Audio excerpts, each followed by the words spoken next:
What do COVID and cable myths have in common?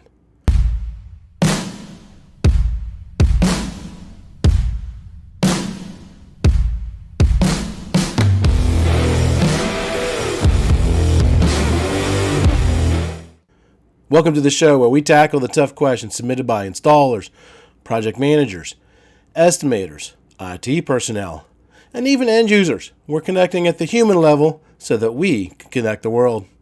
If you're listening to this show on one of the audio podcast platforms, would you mind leaving us a 5-star rating? And if it's not a 5-star rated show, email me so I can figure out how to make it a 5-star show.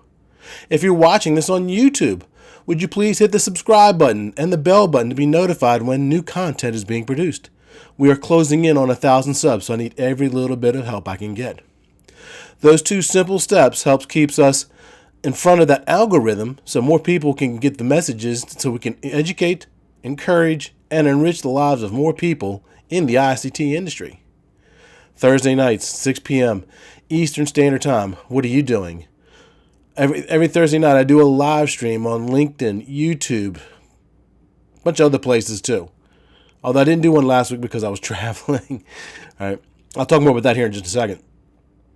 But I can hear you now, Chuck, I can't watch Thursday nights because I'm driving the truck home. That's okay. They are recorded, and you can watch them on letstalkcabling.com. Or you can go to YouTube or whatever social media platform it's broadcast on and watch the recorded version.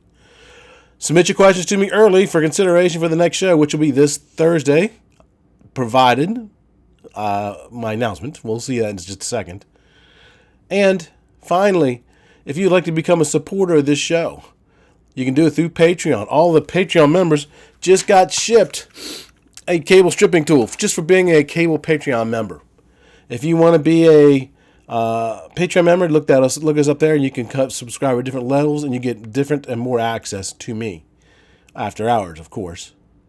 You can also become a corporate sponsor. I'm taking corporate sponsorships to help pay for the cause of the show. And don't forget, and remember, this show is free and will always remain free, whether I get supporters or not. But paying the bills is always a good thing.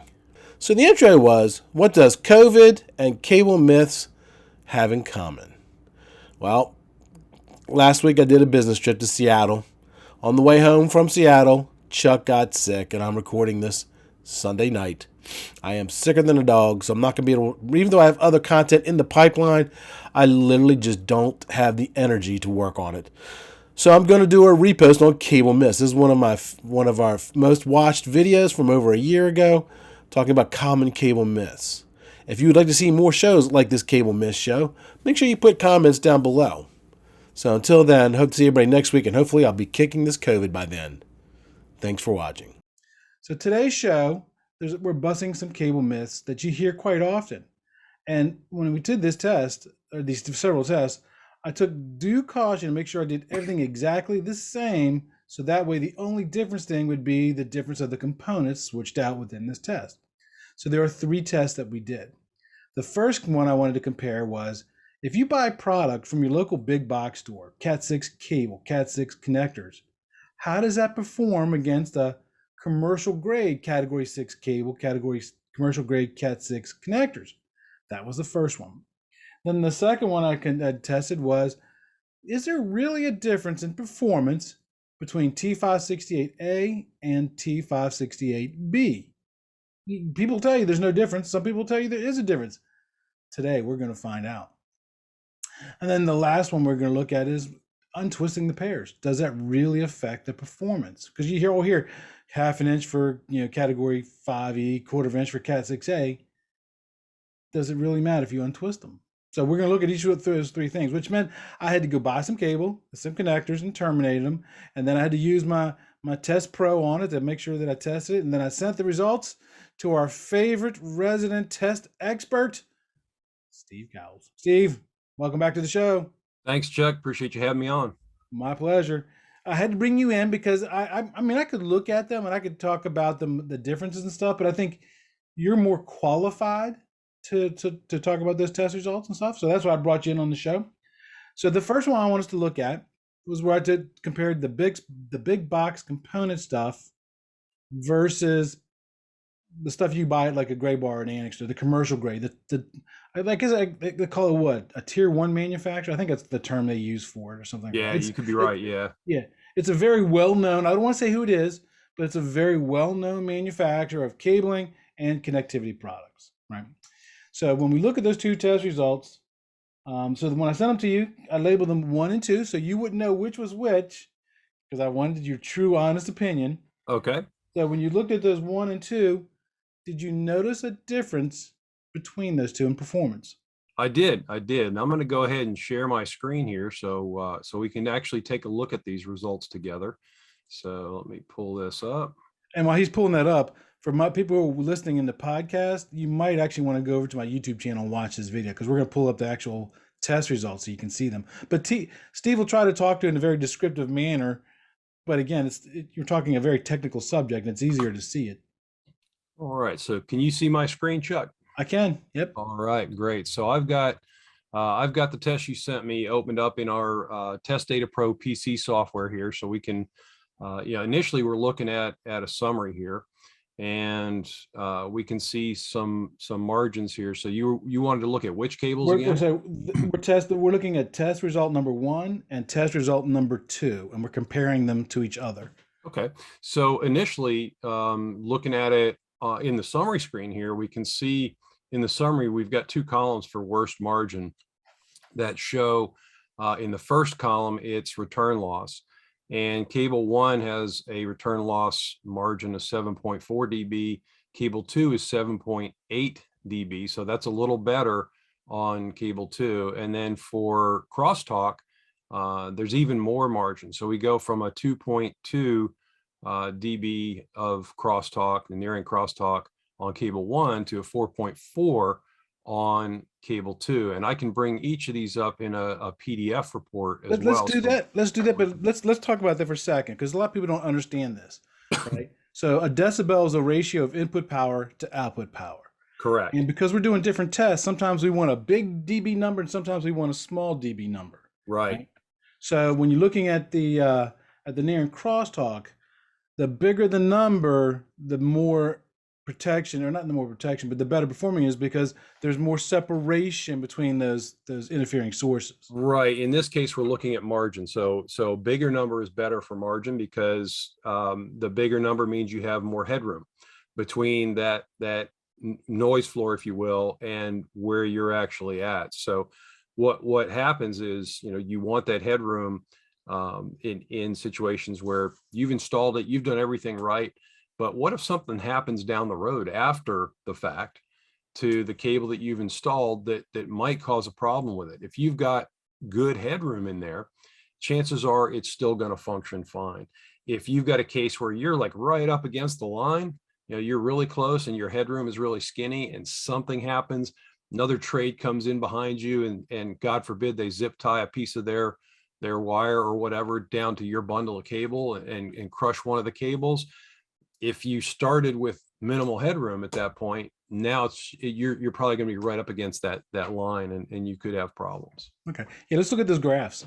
All right. So let me pull up we'll pull up a PDF on cable 1. And this is one of the functionalities that you get with the AEM Test Pro.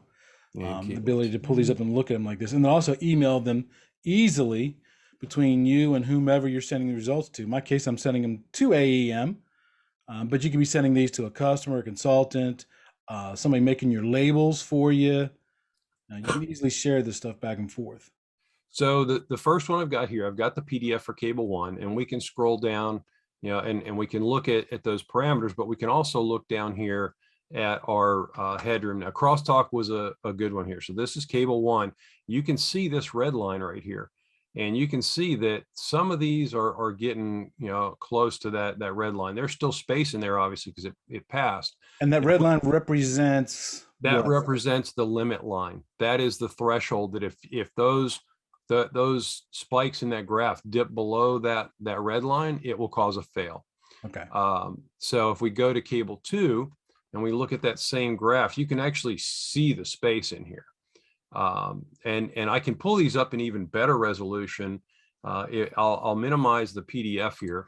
And what I'll do is I'll open up cable 1 and I'll open up cable 2, we've got a detail screen in here that it's very similar to what you have on board your tester itself. And let me do two things. Let me open cable 2 to give us another one. So we'll go Crosstalk on cable 2, and we'll do Crosstalk on cable 1. So let's look at our next graph. Okay, so this is cable 2. So we see we've got plenty of room here. So here, this red line is your limit line. And then what I'm going to do is I'm going to pull up cable 1 and we'll look at that same crosstalk graph here. So cable 1, right here, you can see a couple of these have some spikes that are getting close to that limit line. And we can examine this and see what's going on. There's a marker you can show in here. So if I click show marker and I scroll over to these, I'll just maximize the window so we can actually see it a little better. And just to remind everybody, cable 1 was the big box store cable and connectors. Cable test result 2 was the tier 1 manufacturer. And we can see right here, this one where we're getting close, you can see that it looks like 4, 5, 7, and 8 had some crosstalk 1, 2, 3, and 6. That, both of those are getting close to the limit lines here. So yeah, it's pretty easy to see in this graph where you're showing the marker, and you can move along any other spikes that we had that were close. Here's one where it dips pretty close, and it's 3, 6, 4, and 5, which, remember, 3, 6, 4, and 5 are typically always going to be, when it comes to crosstalk, the worst case, because remember, those are split on the RJ45. Those two straddle the center pins 5 and 4. So you're already at a disadvantage on 3, 6, 4, and 5. And if you've got another problem where it wasn't terminated properly, it just compounds that, or the components, may be contributing to this. Right. So looking at that graph, I noticed there are different colors. Does each color represent a conductor, or does it represent a pair? It's representing a combination of pairs here in crosstalk. Because remember, when we're looking at crosstalk, we're looking at that bleed over from one pair to another. Think about the old days when we talked on a POTS line and you could hear somebody else's conversation. That's crosstalk. So you're looking at comparisons of pairs here. So like down here, we're looking at 3, 6, 4, 5. We're comparing pair 3 and 6, pins 3 and 6 to 4 and 5. So in a 568B wiring, that's going to be your green and your blue pair. So this is just different combinations of pairs that we're looking at, and it's color coded just to make it easier for the user to look at. So there's more headroom for the tier 1 manufacturer over the big box store cable. Exactly, and it's very obvious. I can move these windows around a little bit so we can actually see them side by side, and it'll allow us to get a look at the two side by side, and you can actually see that difference between the two. So if I just move these windows around, we can see the two graphs, and it becomes pretty obvious here where you see on cable 1, you're seeing it dip close to that red line. Cable 2, you got lots of room in here. So for me, and these are just my thoughts, and then let me know if you have what your thoughts are. So when you look at these two, they both pass category 6. They'll both work fine. Right.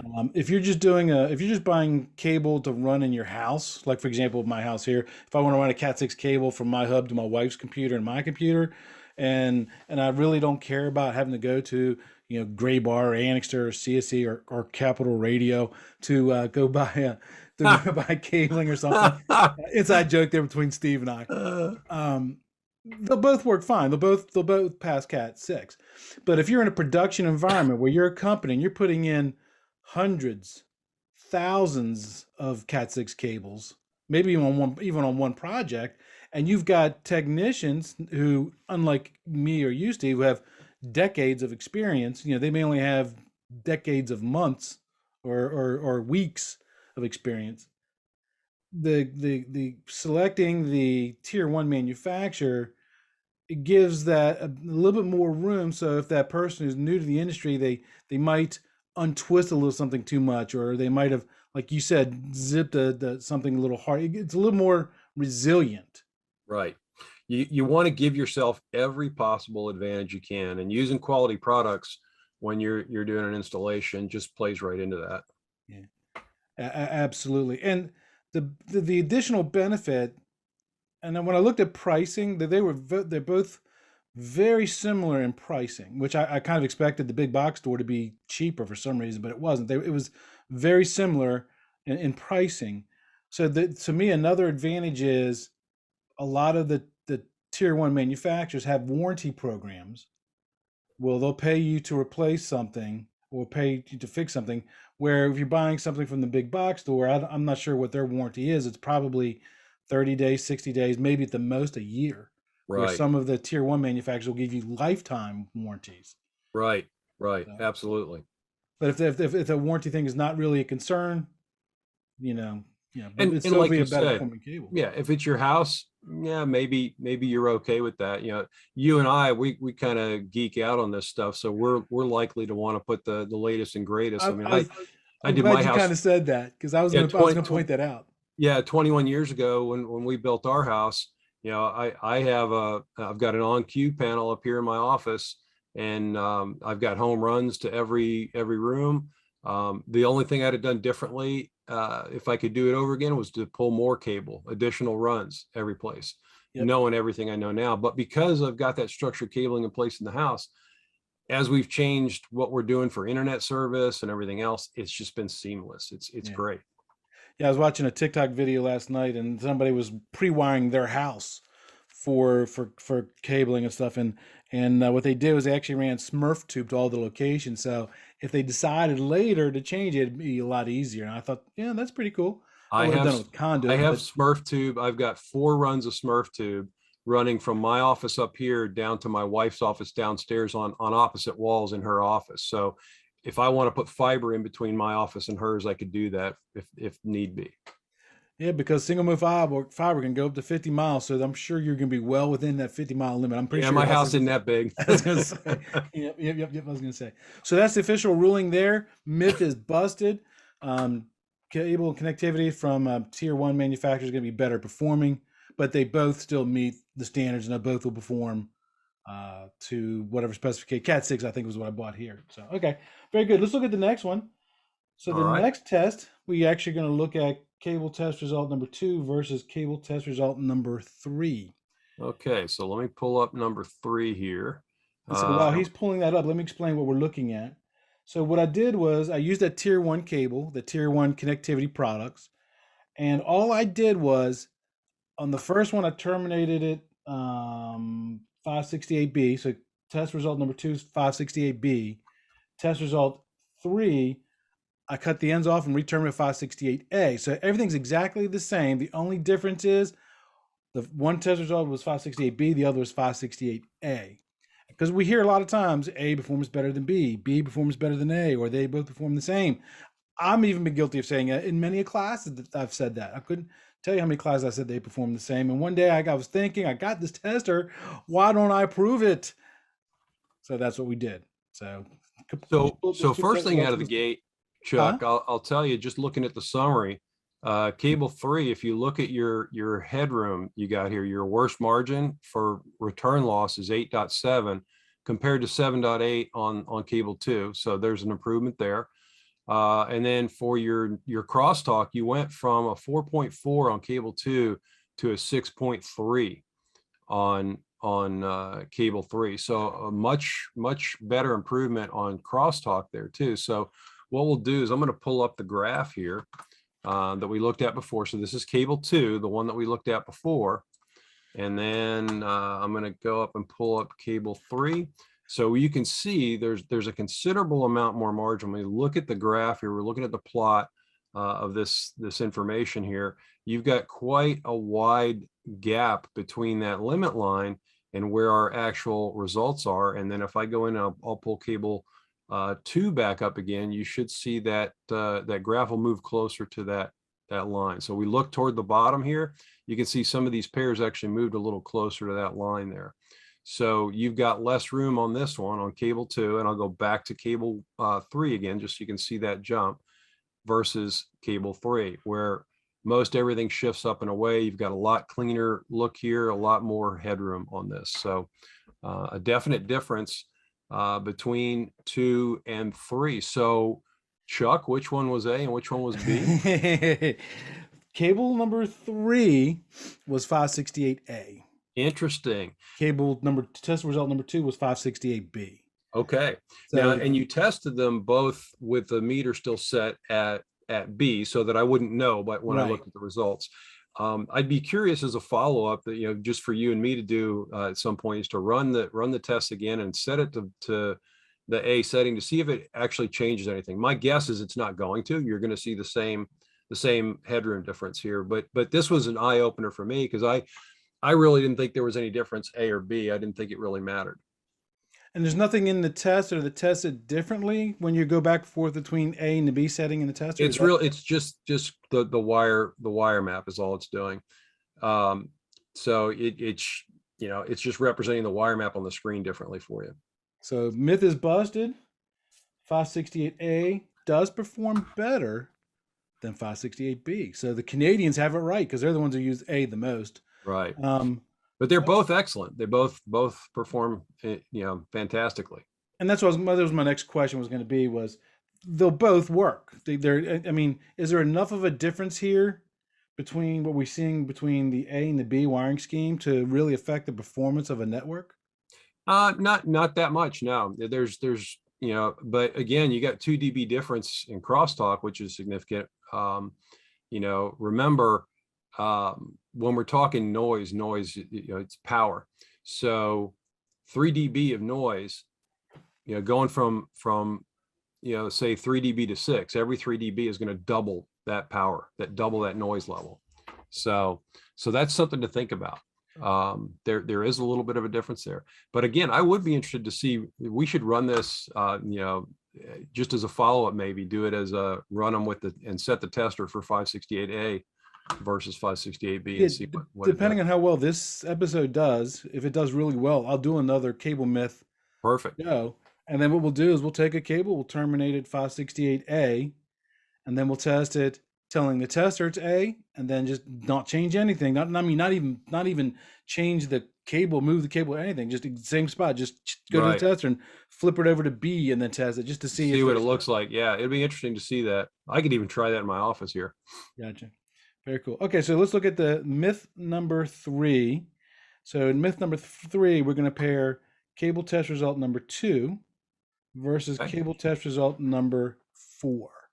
All right. Cable number 2 versus cable number 4. So we can see right here, just in the summary, we've got a star pass on cable 4. Our worst margin is 6.8 compared to cable 2 we're comparing it to, right? Mm-hmm. So 7.8. So you got, there's a 1 dB difference there. Cable 2 is better.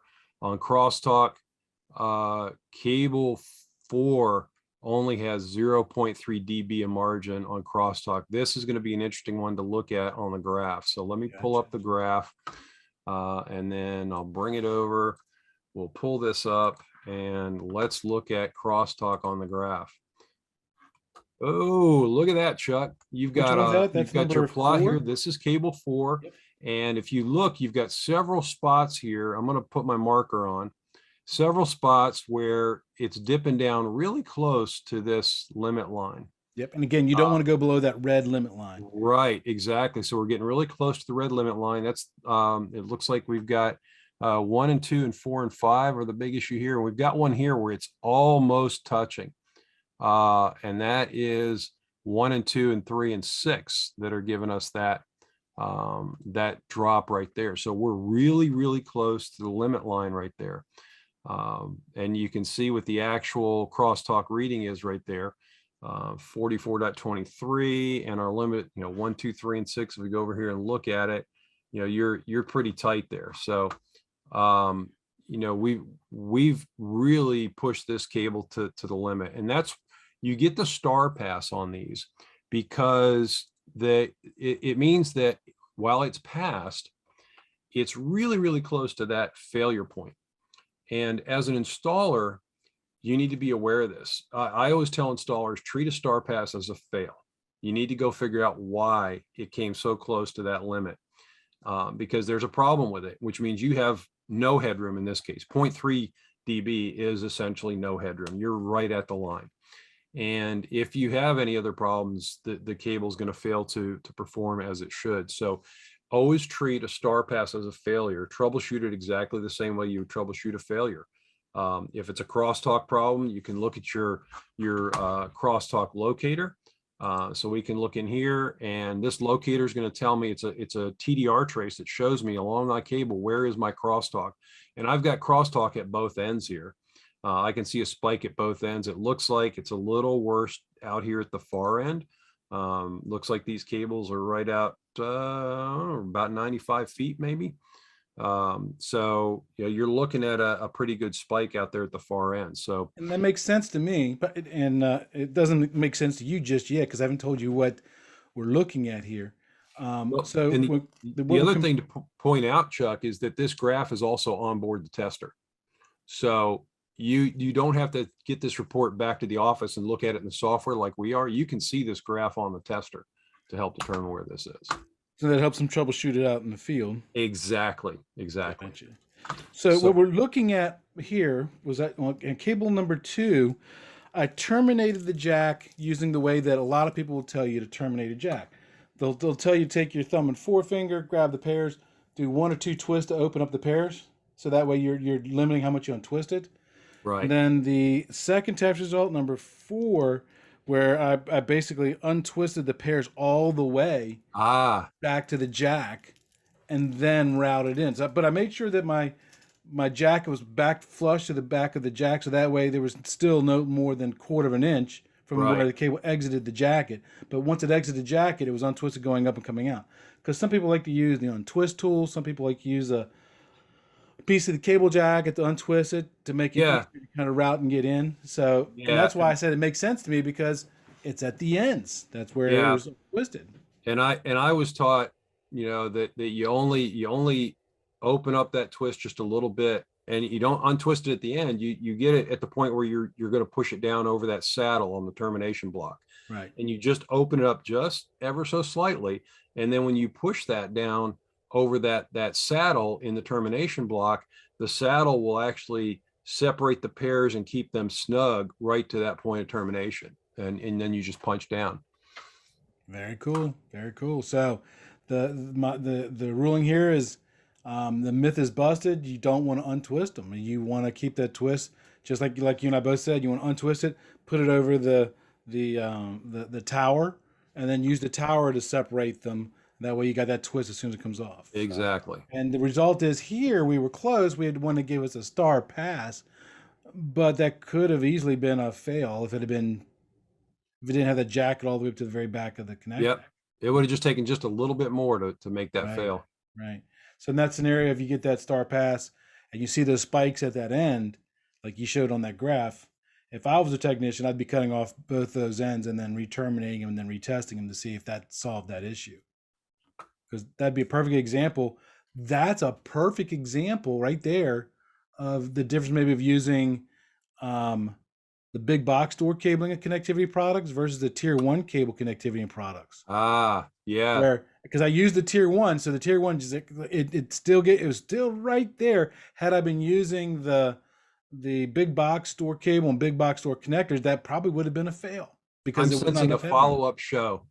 Yeah, that is slick. I hope you guys are geeking out on this as much as me and Steve are, because this is just, it helps you understand what you're looking at in the field. Okay, so the last one, we're comparing test result number 1. Oh, wait a minute, hold on. Cable number 1 versus number 5. Which is better? 1 versus 5. 1 versus 5. So 1 was the big box store, right? I remember that. Yep, it was the big box store, terminated 568B. All right, let's close these out.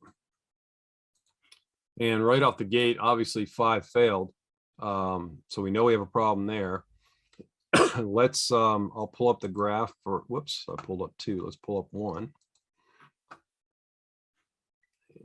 So we got cable. I noticed 1. on your screen that it doesn't list them in alphabetical. Well, it goes cable 2, cable 3, cable 1. Was that the order I sent them to you in, or does it? It goes alphanumeric. If you had used the number 1, 2, 3, 4, 5, sort them in order, but what it does, it's going to sort them alphabetically. So, so 2 comes, it's, if I go alpha from the beginning, 5, F is Gotcha. before O and before T. So it's just, sense. yeah. So we've got 2, we want 5. So let's look at 5. Cable test result 1 versus cable test result number 5. 1 versus 5. Well, let's take a look. So we've got some problems with cable 5, lots of failures.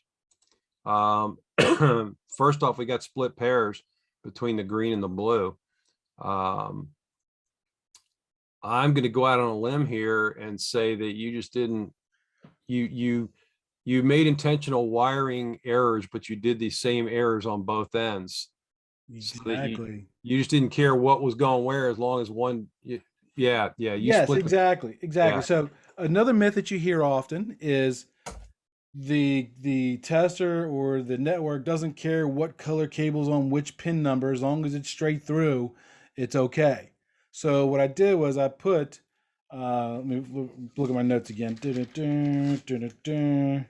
So I put white, blue on pin 1, blue, white on pin 2, white, orange on pin 3, orange, white on pin 4, and then we'll just kind of work my way across in straight order. I didn't follow the A to the B wiring in the jack. Okay, so what happens when you do that is 1 and 2 is still a balanced pair.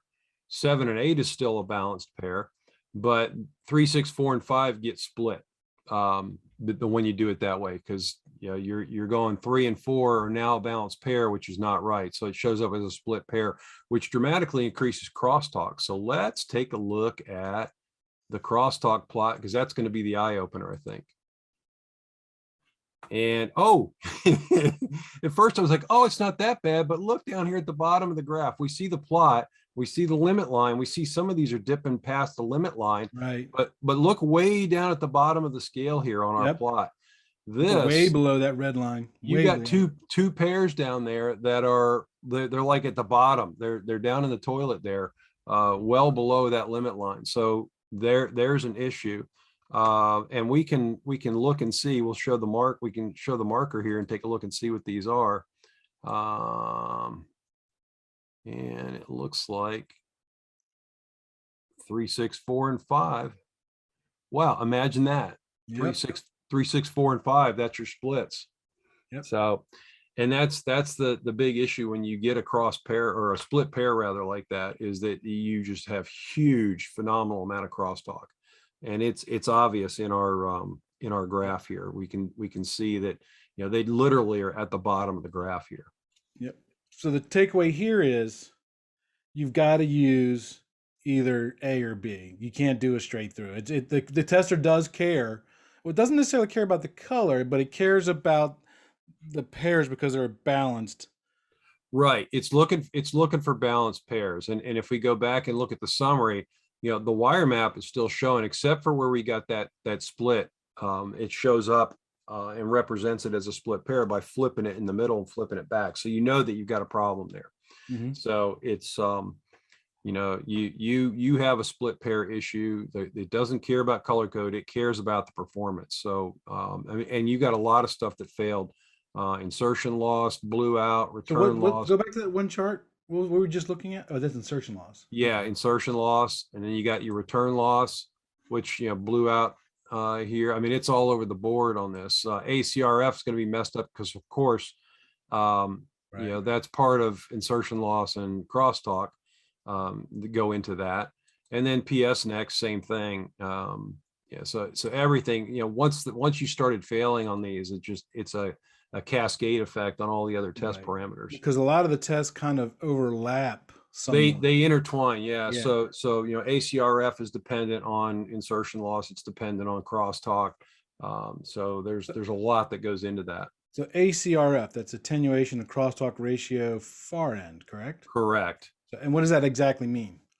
It's a formula where they take the I'm going to get the formula wrong here. They take the crosstalk and subtract the attenuation. If I didn't get that reversed, catch me off guard there. Yeah, no problem. but it's a formula using those two parameters. Very good. So, and that's one thing I love about testers, and I love about what we do, because if you were just looking at the table of numbers, most people they don't really get the impact, right? When you graph it out like you're showing here, I mean, it's clear. You got your red curved line. That's the go no go. That's the DMZ, Right. And as long as you stay on your side of the DMZ, you're good to go. And the further away you can stay away from that DMZ, the better you are. If you see anything touching that DMZ or going on the other side of that DMZ, then there's a problem. That's why I really like the graphs, because you can look at them and within literally a half a second, and you can see like going on the screen right now. I mean, that's down in it starts off in the 25 to 30, but then it drops below 20 for the rest of the graph. And there's a problem there. Yeah. Oh yeah, absolutely. Very cool. Those were the 4 test results the 4 myths that we busted. So this was fun. I like geeking out on stuff like this. Yeah, I do too. Because it helps to really reinforce what we've been taught and what's written in the best practice and stuff. And that way, there's not just some old people just writing that just because they want to make your life difficult. There's actual reasons behind this. Yeah. Right? Yeah. And there's reasons why you might want to choose to do it the way the best practice. Because there's a lot of people who say, well, that it's not written that way in the standards, but it's written that way in the best practice. So what's really the difference? Well, the best practice is going to give you the best performing, the better chance of not having an issue if somebody does something wrong.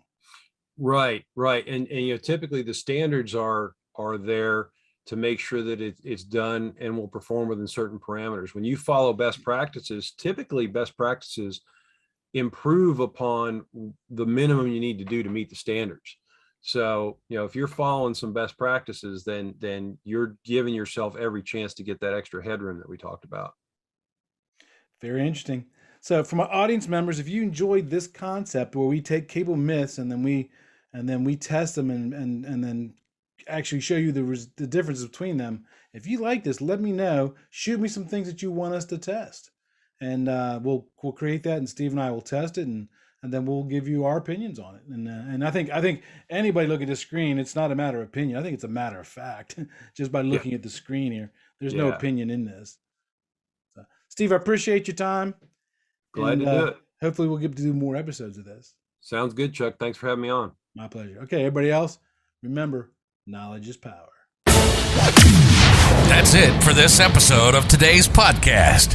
We hope you were able to learn something. Make sure to subscribe so you don't miss out on future content. Also, leave a rating so we can help even more people learn about telecommunications. Until next time, be safe.